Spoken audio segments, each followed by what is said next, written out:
Alors, bonjour à toutes et à tous. Alors, ce fameux débat, encore une fois, nous a laissé sur notre faim. Pourquoi?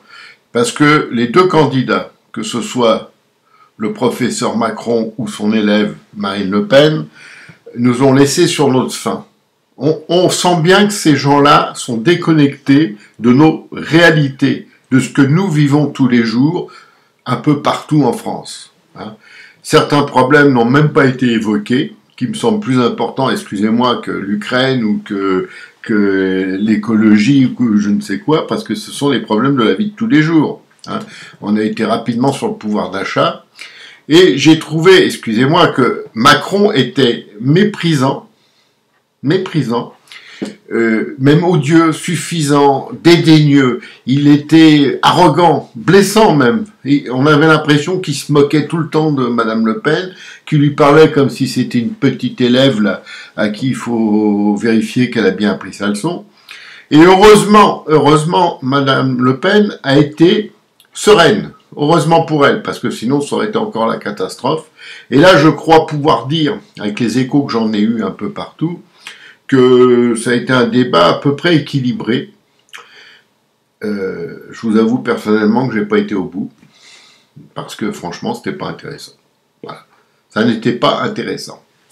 Moi, je veux bien tout ce qu'on veut, mais quand j'entends Macron affirmer, dès le départ, que sous son quinquennat, le pouvoir d'achat a augmenté, ben, je dis que c'est faux. Puis, j'ai pas de mal à dire que c'est faux. C'est la vérité de tous les jours. C'est ce que nous vivons dans notre caddie. C'est ce que nous vivons dans le coût de nos énergies.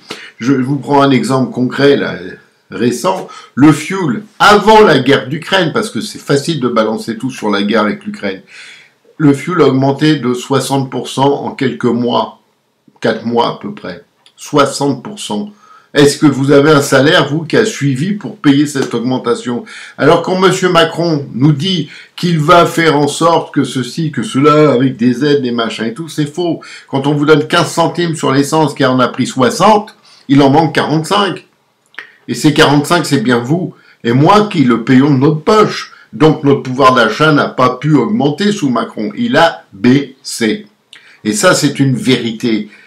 L'essence, fuel, gaz, gazole, pain, timbre, électricité, lait, beurre, tout a augmenté. Et les retraites qui ont baissé entre janvier et avril 2021, c'est pas une invention. Ça se voit sur ce qu'on vous donne à la banque. C'est facile à vérifier. Pour la santé, Macron se félicite de tout ce qu'il a fait. Qu'est-ce qu'il a fait? Il a été le président français qui a le plus fermé d'hôpitaux et de lits médicalisés. Et ce, pendant une pandémie. C'est-à-dire que là, on en avait le plus besoin. Et le gars, il se glorifie de ce bilan. Et il y a des gens qui sont là pour dire « Ah oui, mais Madame Le Pen, elle fera pas mieux. » Mais je pense que personne ne pourra faire pire. Je rappelle quand même que, même avant lui, les autres présidents n'ont pas fait cela. Ils ont été un peu plus mesurés dans ce qu'ils faisaient. Macron, lui, il a transformé l'hôpital en hôtel. C'est pas de moi, c'est un grand professeur en médecine qui l'avait dit en janvier 2020. Le professeur Agnès Hartmann qui a quitté ses fonctions à la Pitié-Salpêtrière en disant qu'elle voulait pas être transformée en hôtelière. Ce sont ses paroles. Et c'était avant la pandémie, donc imaginez après. Alors, on est là. Et le pompon a été atteint lorsque Macron annonce, il l'a dit hier, ça je l'ai entendu, comme on lit de mes oreilles, il a dit que le coronavirus a déjà coûté 600 milliards à l'État français.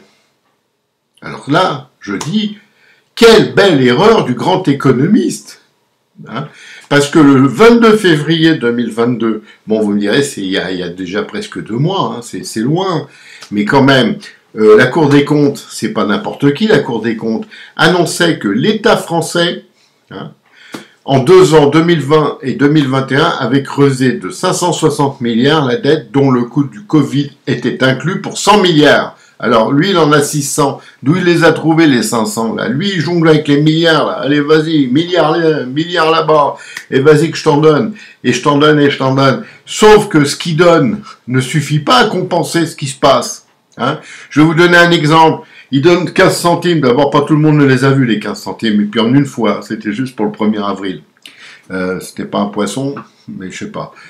Beaucoup de gens m'ont dit, les 15 centimes, on n'en a pas vu la couleur. Eh bien, Entre-temps, l'essence, elle a pris, suivant les endroits de France, entre 60 et 80 centimes. Donc, 15 centimes, c'est de la gnognotte, hein, faut arrêter. Or, il faut savoir que tout ça, ce sont des augmentations de taxes et d'impôts indirects, et ces taxes et impôts indirects servent en fait à financer la gabegie qui est en amont et qui est balancée par Macron. D'ailleurs, Macron a le soutien du MEDEF, ça veut tout dire. Parce que c'est vrai que si j'étais grand patron aujourd'hui, je serais très content de Macron, hein, parce que lui, il les a aidés, les grands patrons, hein, avec des taxes et des choses comme ça. Et par contre, ce qu'on oublie de vous dire, c'est qu'il faudra un jour payer l'addition. Mais ça, bizarrement, personne n'en parle. On fait comme si de rien n'était, comme si c'était un jeu. En fait, on est dans un grand Monopoly. Hein. T'achètes, tu vends, allez, vas-y mon pote. Et pendant ce temps-là, qui c'est qui trinque? C'est tout le peuple. Hein, parce que lui, le peuple, il n'achète pas, il vend pas. Hein. Donc, on en est là. Alors, le chômage. Alors là aussi, le chômage. Le gars, il vous dit, le chômage a baissé comme jamais. On n'avait pas vu ça depuis je sais plus quelle année. C'est la nuit des temps. Et qui peut le croire? Alors que c'est lui qui a supprimé, comme par hasard, depuis presque 2 ans, hein, les statistiques mensuelles du chômage, qui étaient un indicateur assez fiable de ce qui se passait justement dans le monde du travail, ça a été supprimé. Aujourd'hui, il n'y a personne qui peut contrôler et dire. D'ailleurs, je ne sais pas si vous avez remarqué que sous le quinquennat de Macron, il a tout supprimé, ce qui permettait de vérifier directement ce qui se passait. Et les 2 assemblées ont été mises au rencard avec son fameux conseil de défense. Donc le gars qui est là, grand démocrate, il va lutter contre le fascisme, parce que vous savez que on a toujours peur du fascisme en France, hein, le fascisme il est là, à nos portes. On a vraiment l'impression d'ailleurs que Madame Le Pen c'est une militaire qui est à la lisière de Paris avec ses troupes et qui attend pour foncer sur Paris, pour non pas la libérer mais l'occuper. Et tout ça c'est du pipi de chat, hein, faut le dire, tout ça c'est du bobard, mais ça marche, ça permet à des gens de gauche de continuer, la gauche caviar, à nous farcir le mou et à surtout nous priver de beaucoup de choses. Hein, parce que tout ça, c'est quand même, à la fin, nous qui payons, et nous qui payons tout le temps. Donc ça, il y en a un peu marre, hein, parce que la normalité d'un pays, ça serait que par rapport à ce qu'on fait, on obtienne quelque chose. Et là, c'est plus le cas. Bientôt, il faudra être un étranger en France pour être peinard, quoi. Hein, parce que vous avez aujourd'hui, il faut le savoir, mais ça on n'en parle même pas, j'ai un exemple concret, un couple avec 2 enfants en bas âge, sa maison a brûlé, et qui ne retrouve pas à se reloger, alors que dans le même temps, dans les mêmes lieux, il y a eu 2000 Ukrainiens qui ont été accueillis royalement. Hein. On préfère avoir un couple comme ça qui est à la rue, avec 2 petits enfants, hein, et tout, mais on accueille des gens tranquillement et tout, on verra ce que ça donnera plus tard, ça on aura les surprises, elles seront pas bonnes, hein, je vous le dis tout de suite.